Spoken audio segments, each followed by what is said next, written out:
Hello everyone, আমি সুতপা আর আপনারা দেখছেন আমার চ্যানেলে সম্পূর্ণ নতুন একটা ব্লগ।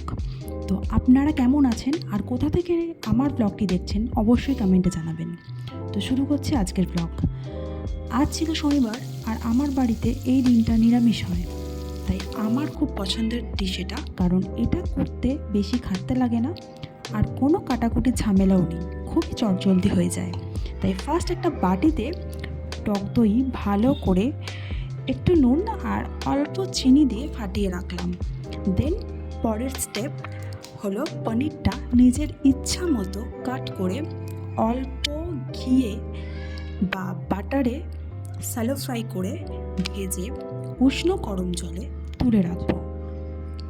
দেন থার্ড স্টেপ, মিক্সিতে 1 টিস্পুন পোস্ত নেব আর 2 টিস্পুন মগজদানা নেব আর ভেজানো আমি কাজু আর কিশমিশটা নিয়ে নেব। যেহেতু এটা একটু মিষ্টি হবে তাই আমি এখানে কিশমিশও ব্যবহার করছি। 1 ইঞ্চি আদা দেব টুকরো করে আর হাফ টমেটো দেবো এর মধ্যে, গোটা দেবো না যেহেতু এর মধ্যে টক দই পড়বে। দেন দেব গোটা গরম মশলা, স্বাদ মতো লঙ্কা তোমরা ইচ্ছে মতো দিয়ে দিও, আর নুন আর হাফ এখানে চিনি দিয়ে দেবো।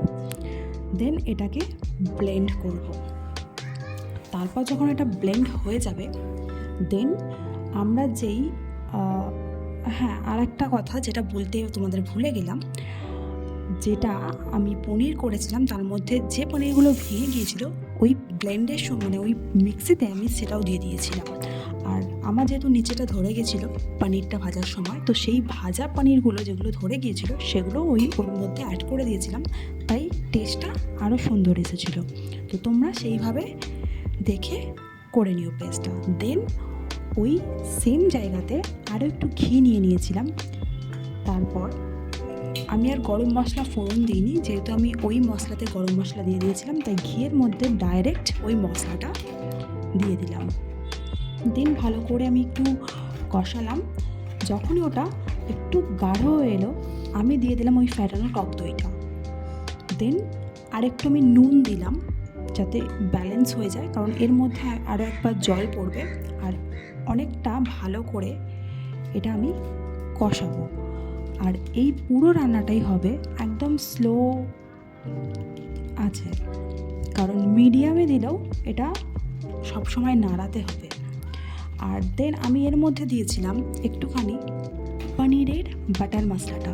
তোমরা চাইলে এটা স্কিপও করতে পারো, এটা দিতেই হবে এরকম কোনো ব্যাপার না। আমি দিয়েছিলাম টেস্টটা আরেকটু ভালো আসার জন্য। তো এটা ছিল পুরোটাই নিরামিষ একটা পিওর ভেজ রেসিপি। তোমরা কমেন্টে জানিও কেমন লাগলো। যদি তোমরা এটা করে থাকো তারা অবশ্যই জানিও কেমন লাগে। আমার তো ভীষণ ভালো লাগে পার্সোনালি।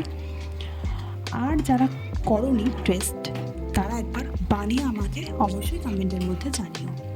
এটা ভীষণ সুন্দর হয়, পুরো শাহি পনির মশলার মতো। আর এরপর যখন কষতে কষতে অনেকটা গাঢ় হয়ে যাবে তারপর আমি মিক্সিতে ধুয়ে রাখা যে জলটা আছে সেটা আমি দিয়ে দেবো। তারপর এটা লোয়ে রেখে আমি এটা ভালো করে কুক করব।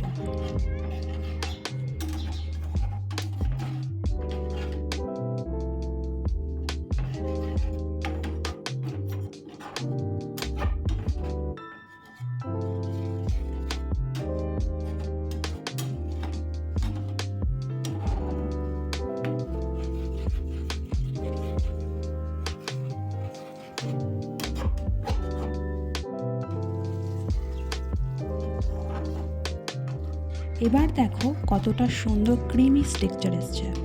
এটা ভালো করে সুন্দর করে এরকমভাবে নেড়ে নেড়েই করতে হবে। যতটা সুন্দর এরকম ক্রিমি টেক্সচার আসবে তারপর আমি এই ভিজিয়ে রাখা পনিরগুলো আস্তে আস্তে দিয়ে দেবো।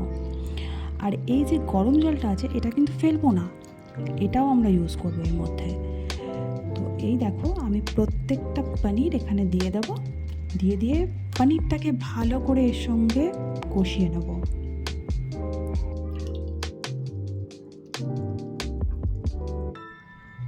এবার যখন আমি এটা কষবো তাই একটুখানি গ্যাসটা আমি মিডিয়ামে রাখবো।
এই রান্নাটা কিন্তু ভীষণ ধৈর্য ধরে করতে হবে আর লোতে রেখে করবে, শুধুমাত্র একটুখানি কষানোর সময় মিডিয়ামে রাখবে।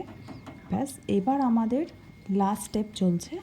এইটা পনির ভেজানো যে গরম জলটা ছিল উষ্ণ, সেটা আমি দিয়ে দিলাম এর মধ্যে। এবার আর কিচ্ছু না, এর মধ্যে ভালো করে মিক্স আমি করেই নিয়েছিলাম। এবার আমি এটাকে ঢাকা দিয়ে ভীষণ ড্রাই করব না, আমি একটু গ্রেভি রেখে এটাকে অফ করে দেবো।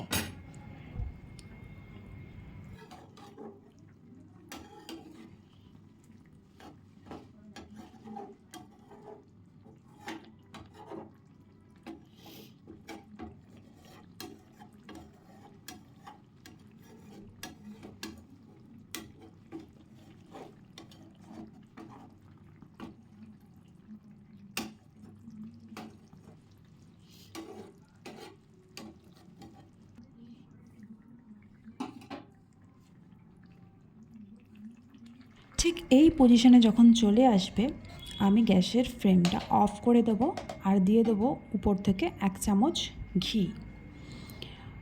দেন দেখে নাও, এরকম স্ট্রাকচার আমি রেখেছি, তোমাদের পছন্দ মতো তোমরা ড্রাই করতে পারো। উপর থেকে দিয়ে দেবো একটুখানি শাহি গরম মশলা, আর এর মধ্যে দিয়ে দেবো একটুখানি কসুরি মেথি, যেটাকে আমি ড্রাই রোস্ট করে হাতে ক্রাশ করে দিয়ে দেবো। এর মধ্যে স্বাদটা ভীষণ ভালো আসবে আর সুন্দর একটা গন্ধ বেরোবে, যেটাকে আমি ঢাকা দিয়ে রেখে দেবো। 8 ঘন্টা পর এটাকে খুলে আমি সার্ভ করব। আর আজকে ছিল শনিবার, তাই বাড়িতে মা বানিয়েছিল রুটি, বাঁধাকপির তরকারি, আর আমি এটা বানিয়েছিলাম শাহি পনিরের মতো। তো আমি যখনই বানাই এরকম এই রেসিপিটাই বানাই, আমার খুব সহজ লাগে। আর দেখো কতটা সুন্দর স্ট্রাকচার এসেছে, আর এটা একটুখানি পানির টেনেও নেবে জলটা কিছুক্ষণ পরে। তো ভিডিওটা কেমন লাগলো অবশ্যই কমেন্টে জানিও, আর পারলে ভালো লাগলে অবশ্যই একটা লাইক করতে ভুলো না। দেখা হচ্ছে পরের কোনো ভিডিওতে। ভালো থাকবে, সুস্থ থাকবে, আর অবশ্যই জানাবে আমাকে যে তোমরা কোথা থেকে দেখছো আর আমার ভিডিওগুলো কেমন লাগছে। তো দেখা হচ্ছে পরের কোনো ভিডিওতে। আপাতত টাটা।